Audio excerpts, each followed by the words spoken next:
Welcome to the Mind Chimp Podcast. Hey Claus, welcome to the Mind Chimp Podcast. How are we doing? Pretty well, actually. It's summer in Copenhagen, and that's rare. So it's a good day. Perfect. So Claus, I guess before we even get involved, I tend to ask my guests to kind of come up with a tagline or a summary of who they are. What would yours be? I think mine would be that I am an irreverent cowboy that designs extraordinary experiences. Oh, nice. I like the insertion of cowboy. We'll get into that for sure. So before we even get into the good questions, I guess, when you was in school and the teacher would kind of say, Claus, what do you want to be when you grow up? What is it you would say when you was in school? For a long time, I thought I was going to be a teacher. I thought I was going to be teaching history and philosophy in high school. And it turned out I didn't. Fair enough. So, I think, Claus, we engaged on LinkedIn a while back. I think we've had a Zoom call before as well, actually. But maybe for my listeners who don't know who you are, maybe you could give us a bit of a whistle-stop tour of kind of who you are, where you've come from to where you are right now. So I think the short version of that is that when I was in my teens, I started organizing live-action role-play events. So events where you pretend to be somebody else, doing something else somewhere else. So putting on a costume and engaging in a Robin Hood story, or be an orc for a weekend, or a spaceship captain. And instead of just looking at it on a screen, it's improvised acting. So like theater, if the audience had gone home and somebody had torn up the script, but all the costumes and the sets are there. Okay. So I guess kind of where you're at right now is, where would you kind of say you are right now? Because I know, looking on your LinkedIn, there's a couple of things going on which is awesome. One of them is kind of like the experienced design consultant, and then the work with extraordinary experiences. Yes. After doing that for 25 years, more or less, then I kind of shifted gears after crashing my company here in March. I spent 15 years building the world's largest live-action role-play company, and it finally crashed and died in March after 15 years of that, which is, of course, a terrible experience and not one I'd recommend. But that's the short of it. And that means that I'm right now shifting gears and doing more experience design consulting and working on extraordinary learning experiences with the College of Extraordinary Experiences that some call the Harvard of Experience Design, a title which we, of course, suck up totally. Yeah, 100%. And I think kind of going back to the initial, the studio which you mentioned, I think the shizzle reel, what you did, for anyone who is listening to this, when we publish it, take 5 minutes out of the day and watch that video. I personally loved it. It's an awesome little kind of show reel for sure. Thank you. No, not a problem. And then I guess kind of looking at one of the other videos which jumped out was this forbidden video which you did. But I kind of want to touch upon a little bit on kind of, well, there's two things which jump out straight away. Is you've got probably one of the best endorsements I've ever seen on LinkedIn, which is pulling miracles out my ass and getting away with it. Yeah, when I started, for a long time I didn't use LinkedIn. And then when I started using it, I thought I would at least try to remain myself. So I put that in as a skill. And ironically enough, a lot of people I know endorse that. So I think it has like 140 or so endorsements for that particular skill. Yeah, I love that. So I was wondering if we could maybe jump into that and kind of see where, kind of what miracles you've been pulling out your ass recently. So yeah, kind of anything jump to mind? Yeah, we could do that. I think the short thing to say is that everyone has a superpower or two. We all have something that we're exceptional at. And one of the things that I've found out that I'm exceptional at is that when things go south, I always have not only one extra backup plan, but 10. And when I've gotten to number 8 of those, I've developed 5 more. So it doesn't mean that things don't always work. They don't always, but I rarely stop trying. And that means that I've sometimes managed to get myself out of very tricky situations. Fair enough. So I guess kind of where you're at right now is the kind of College of Extraordinary Experiences and kind of experience design consultant. And experience design, I think that's the reason why our paths cross. This is something that I'm really passionate about myself. But kind of, what does a world of the experience design consultant look like for you? For me, it's a little bit weird because I've now gotten into the territory where most of my work is under non-disclosure agreements. So I can say that I do extremely interesting stuff for very big clients, but I'm not allowed to be too specific. But one of the things, just to give an example, could be for the World Expo 2020 in Dubai, thinking about things like visitor experience to pavilions. So there are these 25 million people expected to go there. And somebody, of course, some architects have dreamed up marvelous masterpieces to show off the different countries. But what is the actual experience like when you're there? Not what's it built of, but what does it feel like? And where do you change that? And essentially coming up with solutions that usually don't cost a lot of money, but mainly are about shifting mindset, if that makes any sort of sense. Yeah, no, massively. And I think, when we talk about experience design, that when I've seen it talked about in the past with other people, it becomes that thing what's overlooked. For me, experience design is very visceral, very kind of emotive, and every experience is recently I published an article talking about kind of how experience design is kind of like an onion, and it's a layer upon a layer upon a layer of detail. Exactly. And it's all about the glasses we look at. If you're a product designer, you look at materials, you look at shape, you look at how things are produced.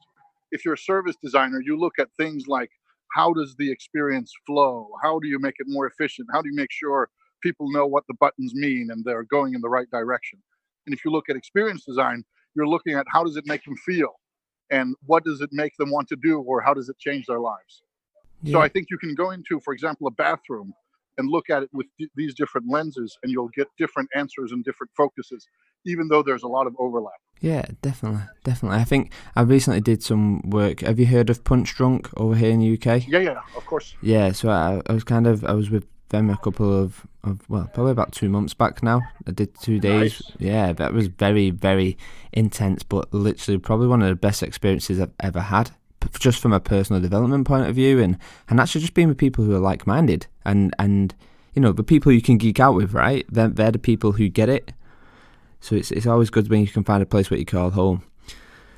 So I guess kind of going to this emotional experiences thing, and talking about kind of where we're at with the College of Extraordinary Experiences. So obviously, given the nature of what the college is about and how much you can give away and whatnot, but yeah, maybe you could share a little bit about what that is and kind of where that's coming from.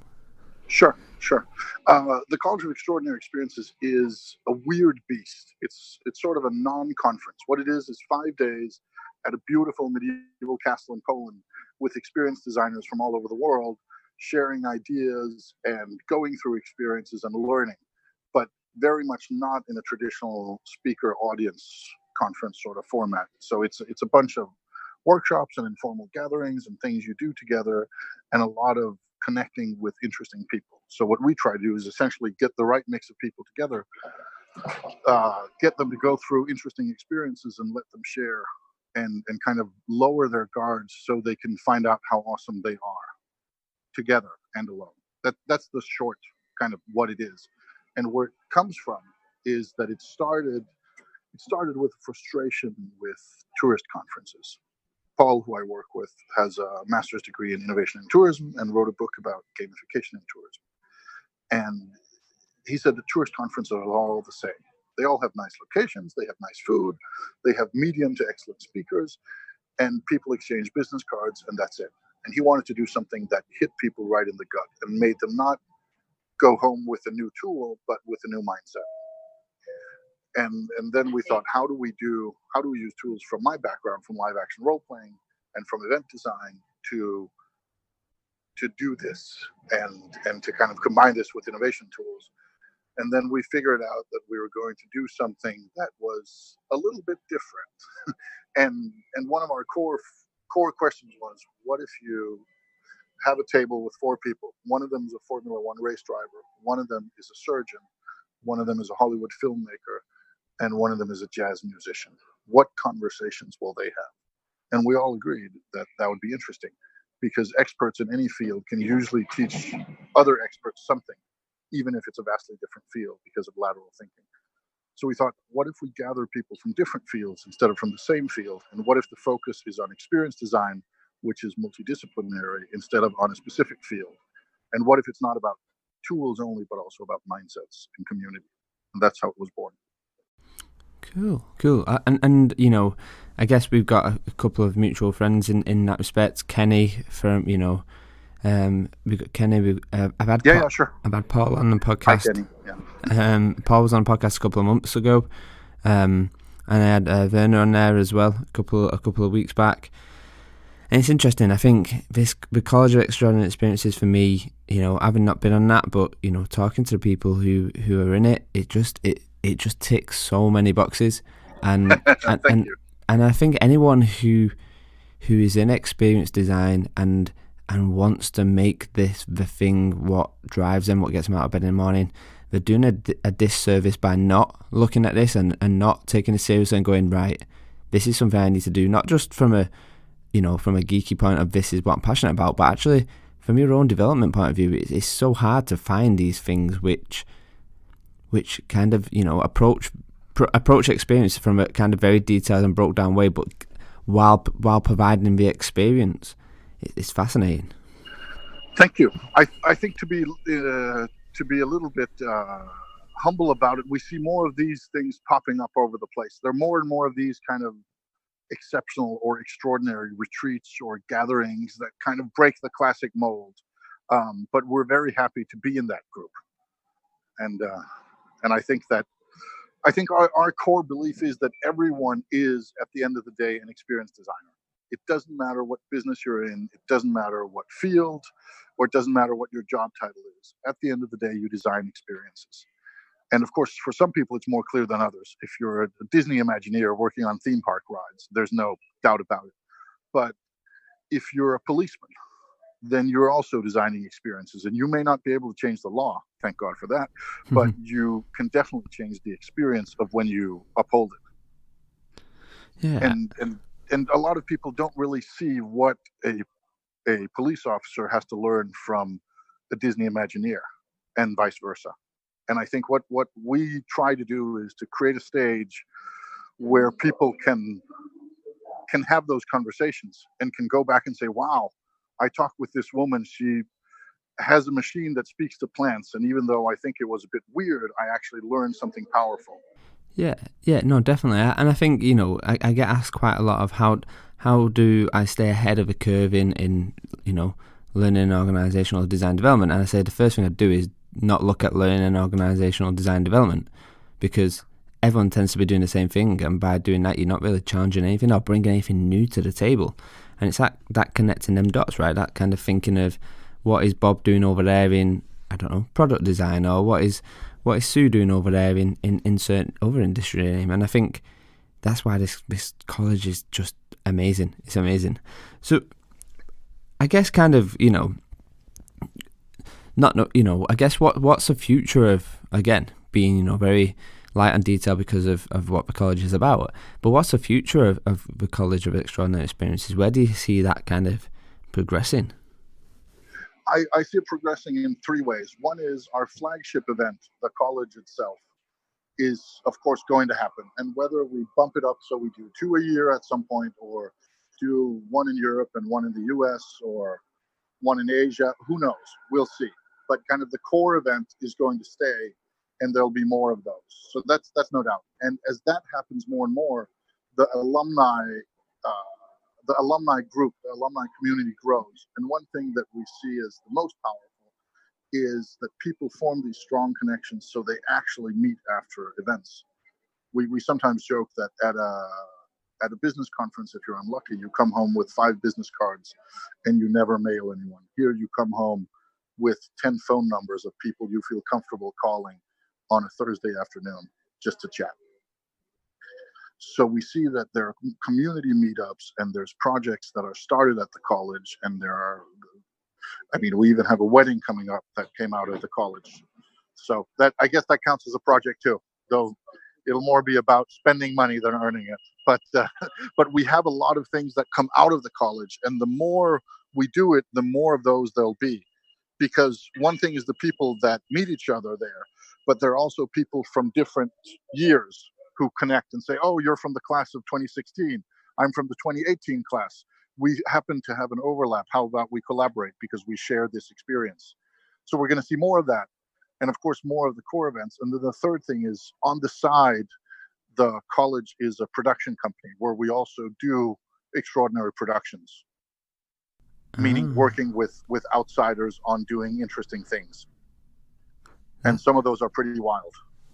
Wow. So that's where I see things going. More of the same, more community that kind of builds on itself, and more crazy projects that we get involved with as the kind of the core company people doing on the side. Awesome. So the college opens, I guess, is it the 23rd to 27th of September? Is that right? Yes, this year. Yes. Yeah. So for them who are listening, I highly recommend you get booked onto that, like, now. So I guess I think we have to say, if anybody's listening, they have to be pretty fast. We're running out of space fast. Yeah. Yep. I think that's a great shout. So I kind of want to get into a little bit about kind of what shapes you, and you know, we are all kind of built up of our own personal experiences to where we are today. So I want to talk about probably an experience what you can probably remember quite vividly. When was the first time you ever got in trouble? The first time I ever got in trouble. Ironically, I don't really remember that. And I think that says a lot about me, because one of the things that I'm an expert at is making mistakes. Okay. It's been said by a lot of people that I am less afraid of mistakes than most people are.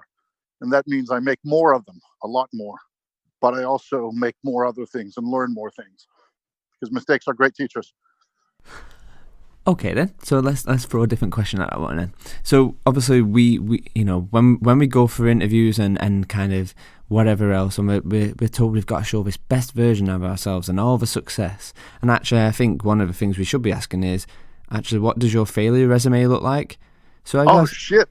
I think there you've struck some unusual metal, because I rarely talk only about my successes. I very much talk about my failures.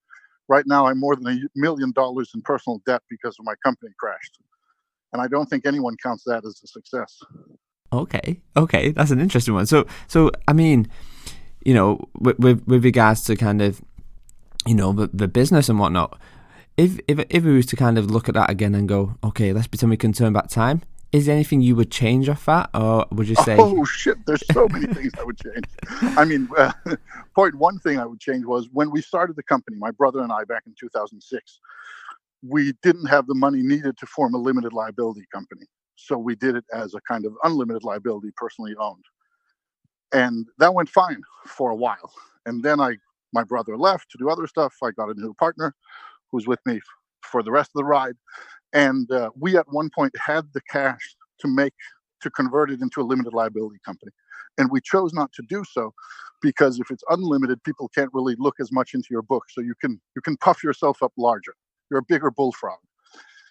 And we wanted to do that because it made our negotiating position with partners and clients better. Now, cut to 10 years later, or quite a few years later, when we're insanely in debt and the thing is crashing, and we know that if it crashes, not only will the company go down, but we as people, as individuals, and at the end me, will be hanging on all the debt personally. I think looking back, I would have changed that decision. Yeah. And of course, we would have crashed much before, because we wouldn't have done these desperate gambles to stay afloat. But I think that might have been wiser. It would be nice today not to owe $1 million to other people. Yeah. I mean, I can't even relate to that. I'm going to be honest with you.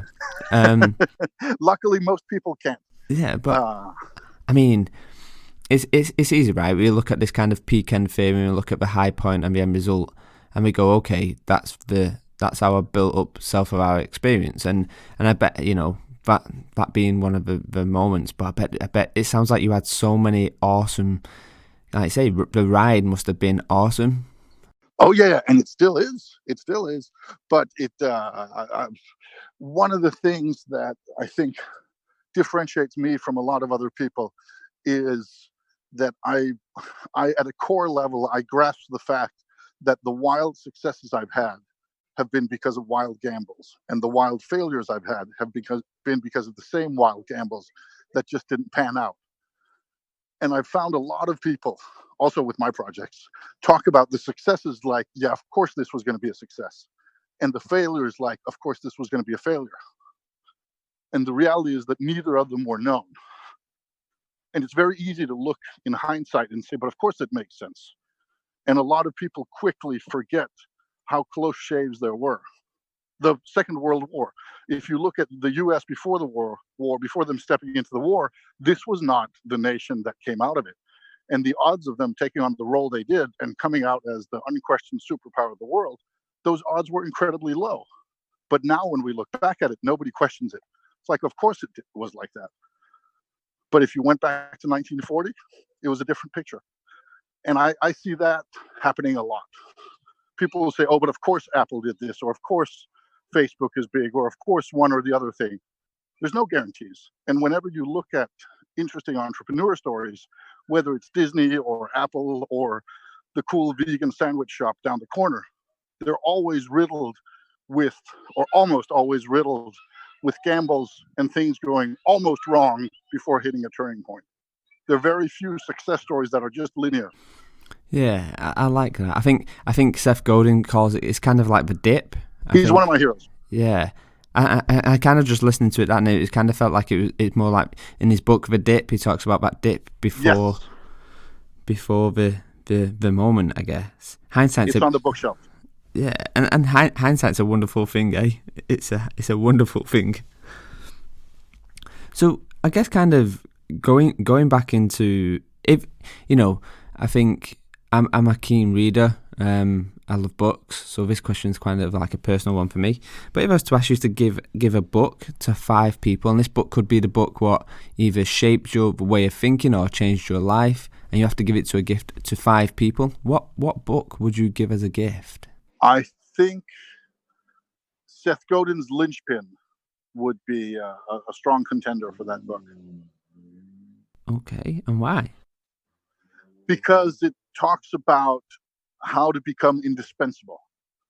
Not about getting a certain job title or a certain skill, but about how to work in a way and think in a way that makes other people want to work with you. Okay. Seth is interesting. I like the kind of the whole alt MBA, what he does and stuff. I find that really interesting, that kind of take on what he's doing there with that. But I haven't, I'll be honest, I've not read Linchpin.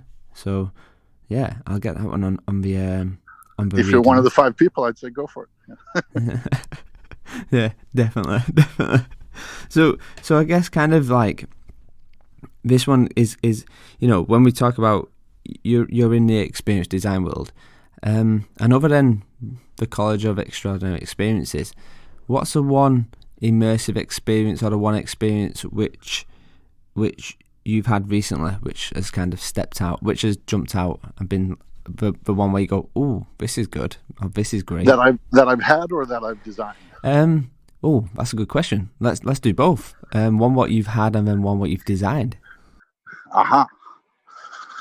What I've had recently. So right now I have a 15-month-old daughter, and I'm not sure I'd call her a designed experience, but it's definitely an intense one. And that not only has cut off my my access to a lot of other stuff due to lack of time, but also gives me some new perspectives. So even though it's a little bit of a weird thing to answer the question with, I'd say that having been an entrepreneur for many years and then suddenly becoming a father has been a pretty wild experience, because it's easy to see so many overlaps. And I actually think it's excellent training for becoming a parent, being an entrepreneur first. Or if you're going to be an entrepreneur, be a parent first. Okay. Because there's a lot of overlap that you're constantly, I even wrote a blog post about it, that you're constantly outside your comfort zone. And whenever you feel you get the hang of things, reality has changed. Okay. I was a much better leader of a company of 5 people than of 25 people. But the thing that made me a successful leader of 5 also helped lead to us becoming 25. Interesting. So I guess maybe so that's kind of the one experience which jumps out to. Which one is the one what you've maybe designed? Let's do that one. Yeah. So a little while ago, in the summer of 2017, I was part of the core team that designed the road trip LARP experience, the road trip live action role play that Paul was on as well. And there we drove 4,000 kilometers along Route 66 as a fake rock band playing real gigs along the way. Wow. That's yeah.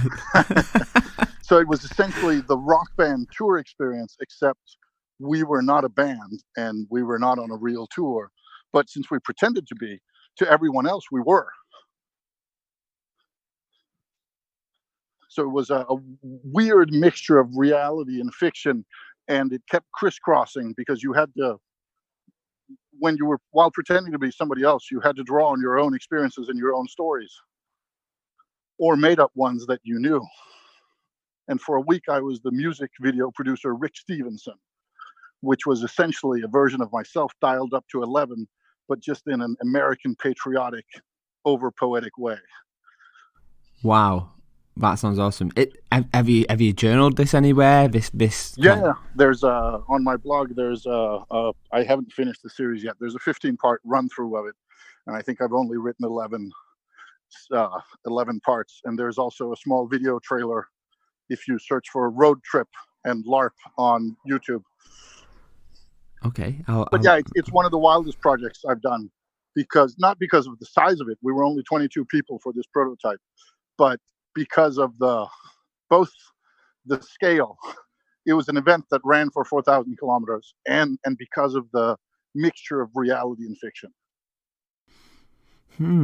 So I guess the thing what's really standing out for me now is, you know, I think in the experience design there's quite a big focus on the experience design for one. So kind of, I think Punch Drunks stand out for this. They did one probably a couple of years back now, where the immersive phase, if you like, was for one member, one, you know, voyeur, I guess. And that sounds, the thing what you're talking about there sounds, I guess I just started firing off on different ideas of where you could take that. So yeah, sorry, me just rambling on. So I guess kind of when it comes to experience design over here in the UK, I'd say there's probably about a handful of people who get it, who do it, and who share. And I guess in the corporate world over here in the UK, it seems like experience design is a thing what is really misunderstood, and in that respect, it's hard to bring that into the corporate environment. So have you seen that challenge at all, and kind of why do you think that is? So I think one thing that's very important to note here is that one of the reasons we have a tough job is because others have succeeded like hell. And those others are the digital UX designers. Because when you say, hey, I'm an experience designer, people will usually say, oh, you're like a user experience, cool, but we don't really need a website. And I say, no, I might as well design a restaurant experience or a hotel or a cruise ship or a festival. And like, oh, but I thought you were like a user experience designer. It's like, yeah, I am. But no website, no app, like, no. Like there are other experiences. Oh, yeah. So I think part of it is that our colleagues in UX and in general in the digital space have been so bloody successful in taking over the world that the rest of us are stumbling behind simply because we're not them. And the second is that, to be fair to people, in general, the more specific you are in telling what you do, the easier it is to understand. If I tell somebody I take old Rolls Royces and then I paint them pink and I fix them up and I sell them to pride parades, it's like, okay, sounds cool. I understand what you do. If I say I refurbish old cars, you're like, okay, I think I know what you do, but I'm not sure I have the exact process. If I say I'm a visual mechanic, they're like, okay, what's going on here. And if I say that I'm an auto artist, nobody has a clue what's going on, even though they may all be about actually doing the same thing. And I think that for a lot of us, since we want to have the breadth, we want to be broad in what we do, because we have broad, we have we're afraid of being deep, and that means that we get away from the specific to encompass all that we do. Where the more specific we are, the easier it is for other people to do. Okay, so if I was to say to you, explain to me what you do, that's one of my problems right now, is that I do so many different things and they're not easily encompassed. So I used to be the world's leading producer of high production value, blockbuster live action role play events in spectacular locations. That was who I used to be. And that was easy. I did this one very, very specific thing, and me and my team did it very, very well. And that was what we did. But then on the side, I did leadership training, which is not a natural combination. It's not if you're looking for somebody to fix your sink and the guy says, "Oh, but I'm also an excellent dance instructor." You didn't see that coming. Yeah. And you're definitely not going to see it as a natural complement to being able to fix a sink. And one of my problems is right now that after kind of blowing up my previous career and redefining myself, I have several things I do that don't necessarily neatly fit together. So I'm both an experience design consultant, I do leadership training, I'm a startup entrepreneur, and I'm the director of the College of Extraordinary Experiences. It's really interesting, this, and I think this kind of this thing of being able to identify as one thing is slowly but surely coming. Well, yeah, like I could probably identify to 3 or 4 things. But it's interesting. I did a post recently about actually what is experience design, and I kind of highlighted that very thing what you mentioned of it isn't UX, it isn't service design, it's not that, and the assumption is that it is that, and it's an interesting one. I think we see that quite a lot where people take these terms, they water them down, and still use the term what they are. So like a prime example of this is design thinking right now. You know, people are everyone's a design thinking expert, and really all they're doing is ideation sessions, and it's like I think we see that a lot where someone takes a term, waters it down, and unfortunately it loses its value over time because of that. I think a large part of it is that we're afraid to specialize because it's going to cost us identity and or customers. Because even when I say I'm an experience designer, people say, "What the hell is that?" And I say, "Well, I'm like multidisciplinary. I can do anything." Like, great, we'll get the specialists.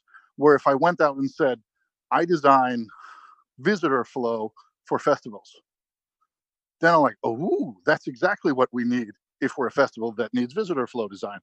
But a bank might think, maybe he could do something with banks, but they're never going to think about how to make their cinema a better experience, because they'll think, okay, he knows about visitor flow and that's his thing. So the problem is that problems are specific, but the people who provide the solutions want to tell us that they provide more than one solution. And those who are the most successful are often because they're big companies or strong companies that are broad. Like, what does Disney do? Yeah. Disney does everything. But if you want to compete with Disney, you can't do it by saying, "We're like Disney, just better." Nobody's going to buy that. But if you say, we take 50s animated films and remake them into kind of real actor movies, into feature films, which Disney's doing a lot right now, you might have a niche. But if you said, we also do theme parks and merchandise and cruise ships and all that, you're like, no, you're dead. So I think part of it is that we're simply afraid to specialize or to tell the world specifically what we do, because we feel it diminishes us because we can also do other stuff, and we're afraid of losing customers. I mean, you're a podcast host, but if somebody asks you, do you do other stuff, you'll probably have more things that you say, yeah, I can also do this and this. Yeah, I agree. And then, of course, there are the people who go so far and become so successful that they dare to do one thing only. That they are podcast hosts, or they are jazz musicians, or their thing is fixing this bit on printers, except they're just that good at it that everyone gets them to do it. But most of us kind of get stuck somewhere being multidisciplinary or kind of being broad, because that has strengths. But I think the real strength is if you can find something you're extremely good at that people understand and need, and then dare to dive into that. So I guess kind of just being mindful of your time here, Claus, as well. So when it comes to kind of the learning development world, how do you think we can embrace experience design? I think we can make it into a thing they understand by being more specific. And I think that is the way to do it. That if you tell somebody, again, if you say that, hi, learning world, we're experience designers, we can help make things better, you're not going to get a foot in the door unless you have another reason to do so.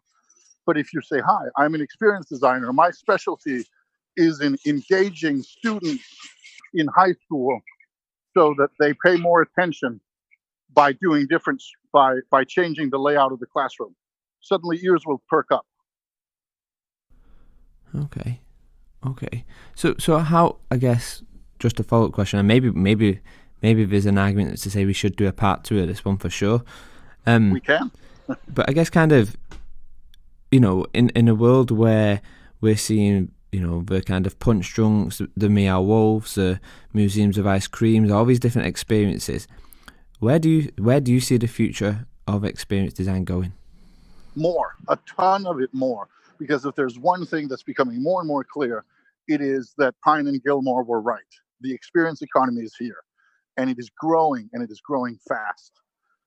And even places that don't know the terminology and don't really bring in the experts are trying to create experiences. We're more and more of the world is getting the basics in order. And of course, if you're struggling to get food, you're not super interested in how the checkout experience is from the emergency aid station that hands you a bag of rice. That's not your priority. That's getting the damn bag of rice. But once you've gotten to a place where a lot of us are, especially in the Western world and in many other parts, then you're looking for experiences. You're looking how to improve your bus ride that you take every day. Or you're looking for how to make your work more pleasant. Not necessarily more effective, but like a better experience. How to make things, how to change the human perception, if not the human reality. Cool. Okay, yeah. I mean, Joe, I speak with Joe quite a bit. In fact, I recorded him just yesterday on the podcast. Very nice. Yeah, he's a top guy, Joe. So I guess, I think we should do part 2 because I've got so many other questions where I think we could talk, another hour about this. But But before we do part 2, where can people find out a little bit more about maybe the College of Extraordinary Experiences, a little bit of what you're up to and whatnot? Where can we go? So to find the college, it's at extraordinary.college. Okay.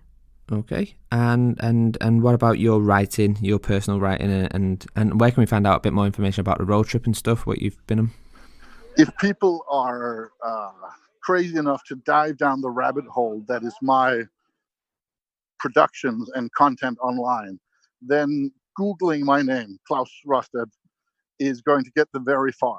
I have a solid Google footprint or digital footprint, and since there's nobody else by that name in the world, it's pretty easy to find me. But I will warn that it's a wild tangle of everything from weird talk videos to relationship advice to experience design to crazy ass projects. Awesome. Well, I think fundamentally that's the reason why they should go and read that. I think most of your posts are on Medium as well, so I can link that in the show notes. But Claus, it's been an absolute pleasure. Thank you very much for coming on the show. Thank you for having me, and let me know when we're doing part 2. Oh, I will. Don't you worry about that, my friend. Thanks. Enjoy the rest of the day, Claus. Will do. Thanks, then. Bye.